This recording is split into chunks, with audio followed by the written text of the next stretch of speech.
We can even chat a little bit and give explanations. Okay. So, this is the transducer. This is the thickness of the abdominal wall. All this is a section of the uterus where we can see placenta, amniotic fluid, baby quickening, and here we just have fetal parts, and the most relevant one, which is the baby's heart frequency.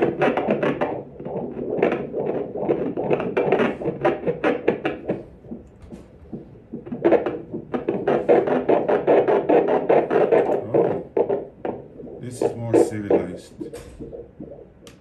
Okay, now we go then for the baby's heart rate. And heart rate is 161 beats per minute. That's which high. Is, no. Oh. It is in normal. I mean, the baby was moving, so doing exercise. Okay. And certainly at that time, due to baby moving, Okay. you will notice that the fetal heart rate goes up. Same thing happens with us when we start to do sports or movement. Mm-hmm. So, having said this, now look at this.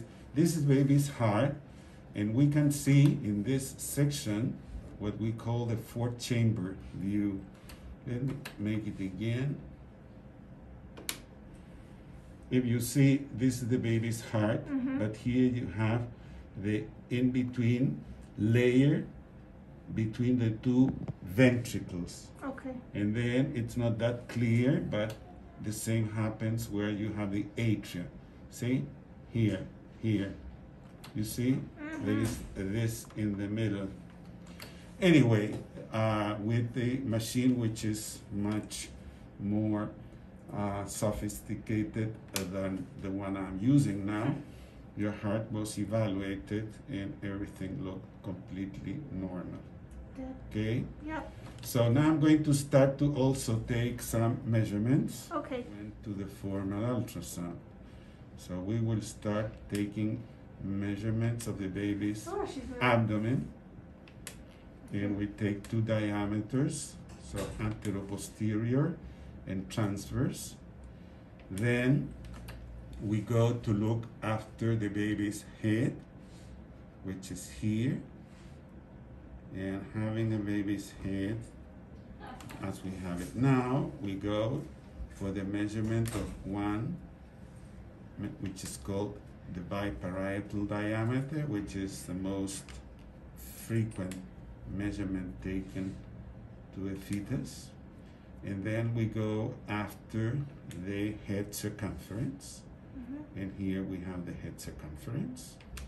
And finally, we go to measure the baby's longest bone, which is called, how is it called? The femur?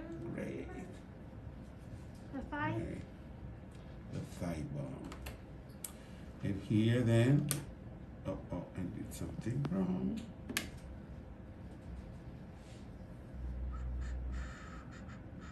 Oh, she's moving. A lot. She's so strong. Usually only at night I can feel her really like this much. Well, you know, every patient will tell you the same, and the reason is very simple. At night, you are laying in your bed and you are 100% concentrated in your baby, which does not happen during the day. So every patient will tell you the same history. I only feel my baby when I am in bed. Okay, and when we take all together all the measurements which were obtained, you see that they are exactly where they should be. So a little bit, you have a little bit more than 25 weeks, and measurements in an average are close to 26 weeks. Oh, wow. And fetal weight estimation now is a little bit more than what was it's already almost a month, right? Yeah, it was about 3-4 weeks ago. Yeah. So the baby is now 843 grams. She healthy, nice and chunky. Absolutely so. That's good. So good news. Everything looks perfectly normal. Wonderful. Is that her nose? Look at that. That's amazing. This is the lower lip. Okay. This is the upper lip. This is the nose. Here you have one nostril, the second one, and here you have the eyelids. Okay. So it's not as nice as the three-dimensional. But it'll do. Yeah, but anyway. Cute.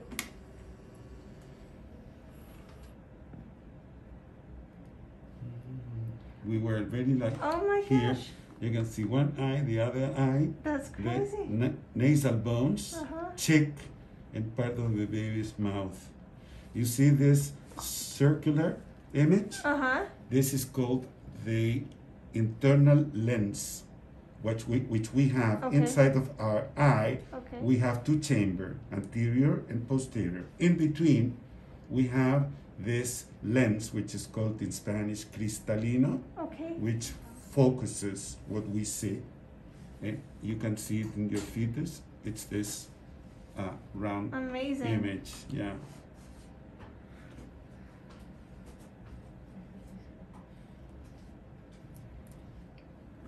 Here we have a hand. Okay.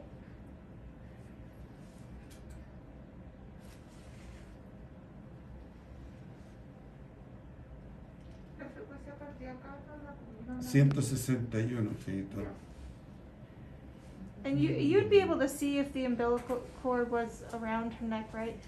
Yeah, I can do it. Because my mom had that problem and it scares me. Not that we can do anything about it. You have to tell your mother that talking about the umbilical. Oh, look at that. Her little feet. Is that her foot? Oh. Está perfecto, ¿eh? That's amazing. Yeah. You don't have always such a clear image. That's awesome. Yeah, very lucky. Thank you. When you start talking about the umbilical cord and if the umbilical cord is around the baby's neck, look at the baby's profile. I know, it's awesome. So cute. And so if you, I mean, it does not add value at all. And if it is around the neck, you will start to get nervous about this, that the baby might have a problem. So we never put attention to the umbilical cord around. I mean, it's good to know about it before delivering the baby, so as just to be informed, because you go after the fetal heart rate during labor, and then you want to know if you don't like very much how the fetal rate behaves, then you can take into account that there is the umbilical cord is around the neck, and then you should just pay attention to this. But you are not going to modify anything. Some doctors, unfortunately, and this happens around the world, tend to scare patients and say, you know, I have to do a C-section because the cord is around the neck. And this is definitely nonsense. I was watching Grey's Anatomy and they... What do they say? They pulled the baby out with it around the neck, but they just had to do it quickly. That's all. I mean, I can tell you, the last baby I had to deliver, the baby had two times around the neck. Oh my God. She had a marvelous delivery. Fine. Yeah. Baby doing excellent. Everything was completely normal. You have to put attention to the fetal heart rate monitoring. This is what really defines what you have to do or not to do. Got it. But not because you know that the cord is around the neck, you have to take decisions. 1 in 3 babies, if not more than this, will have the cord around the neck. Okay? Adelante. Now we are going to say, okay, we're finished. Okay, so you can get dressed now. We are done. I'm not kidding. Normal amniotic fluid, perfect, placenta perfect. I mean, 10 points. Yeah. Okay? Talk to the mama. And it's a boy.